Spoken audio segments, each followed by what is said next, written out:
Hello friends, তোমরা সবাই কেমন আছো? আশা করি ভালোই আছো। আমিও খুব ভালো আছি। তো আজ বানাচ্ছি কড়াইশুঁটির কচুরি, তাই ভাবলাম তোমাদের সাথে একটু শেয়ার করি। এই দেখো, প্রথমে ময়দা মাখাতে বসে পড়েছি। আর ময়দাটা মাখাচ্ছে আমার হাজব্যান্ড। ও খুব ময়দা মাখাতে ভালোই পারে, তাই ওকেই ওই কাজটা দিয়েছি।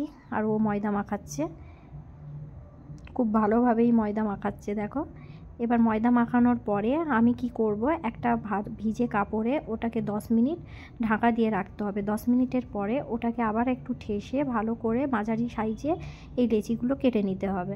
লেচিগুলো কেটে ভালো করে গোল করে মসৃণ করে ভালো করে গোল করে এটাকে এইভাবে রেখে দিতে হবে।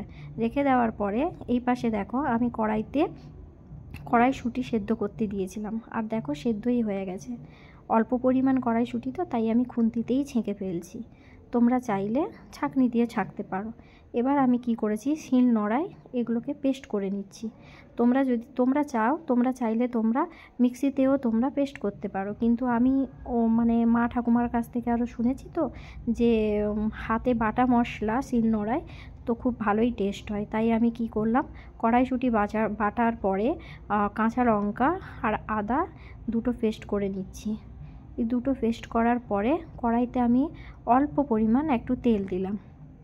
তেলটা গরম হতে দেব।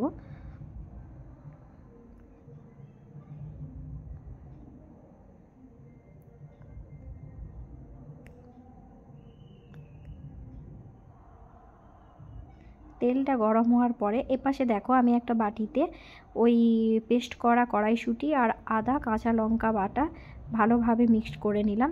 এরপরে আমি কড়াইতে হিং দিয়ে দিলাম। এবার হিং আর তেল একটু নাড়াচাড়া করে এরপরে আমি আমার বেটে রাখা মশলাগুলো দিয়ে দেব।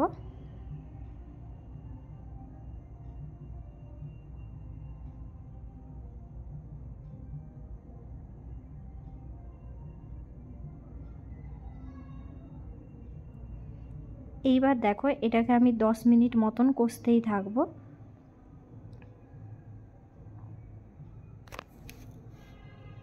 ভালো করে এটাকে 10 মিনিট কষতেই হবে, কারণ এর মধ্যে ভালোভাবে না কষলে আদার একটা গন্ধ থাকে, আদা আর কড়াইশুঁটিরও একটু গন্ধ থাকে, সবুজের একটু সবুজ সবুজ গন্ধ থাকে, তো ওইটাকে মেরে নিতে হবে। তাই এটাকে একটু ভালোভাবে কষিয়ে নিতে হবে।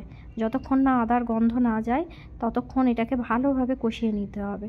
10 মিনিটের মতন ভালোভাবে কষতেই থাকবে।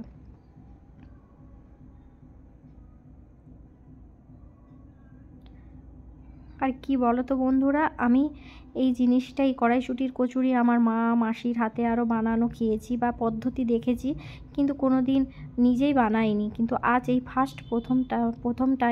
ফার্স্ট টাইম আমি ট্রাই করলাম। জানি না কেমন হবে, তো এই ফার্স্ট টাইম ট্রাই করছি। এবার কষতেই আছি। 10 মিনিট কষার পরে এই হালকা হালকা দেখো হতেই এসেছে, তাও আমি আরও 5 মিনিট কষবো। তার মাঝখানে আমি একটু ধনেপাতা ছড়িয়ে দিয়েছি। এই ধনেপাতা ছড়ানোর পরে ভালোভাবে আরও একটু 5 মিনিট কষবো।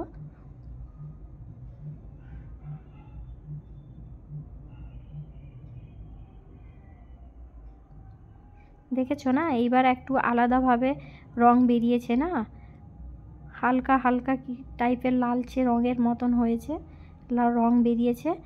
এইবার আমার হয়ে এসছে, বুঝতেই পারছো, কড়াই লেগে যাচ্ছে। এবার হয়ে গেছে।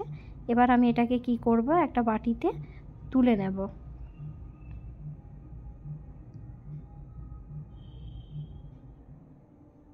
একে একে করে বাটিতে সবটাই তুলে নিলাম।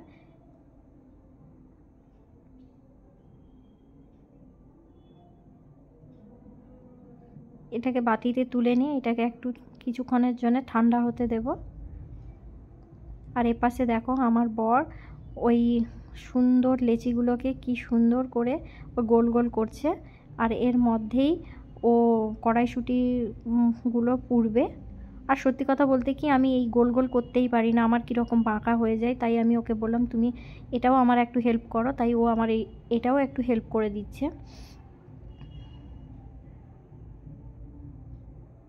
আর সত্যি কথা বলতে কি, এটাই হচ্ছে সবথেকে মেন জিনিস।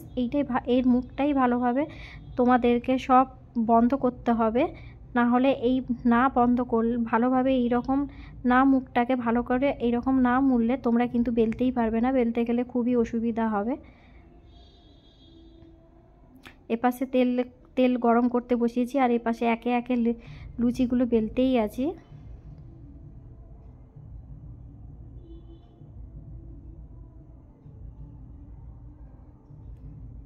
দেখতেই পাচ্ছ তেল গরম হয়ে এসছে, আরও একটু গরম হতেই আর একটু গরম হবে, তাই আমি একে একে একটা একটা করে লুচি বেলে নিচ্ছি।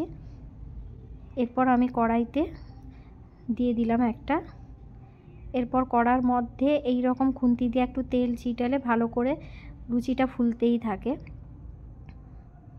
এই দেখো কত সুন্দর হয়েছে। তোমরা চাইলে হালকা করে ভাজতেই পারো, আমি একটু কড়া করেই ভাজছি।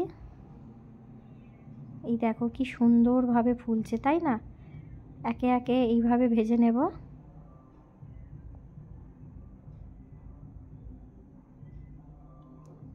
এবার বলো তোমাদের কেমন লাগলো, ভালো লাগলে লাইক শেয়ার কমেন্ট করতে ভুলবে না।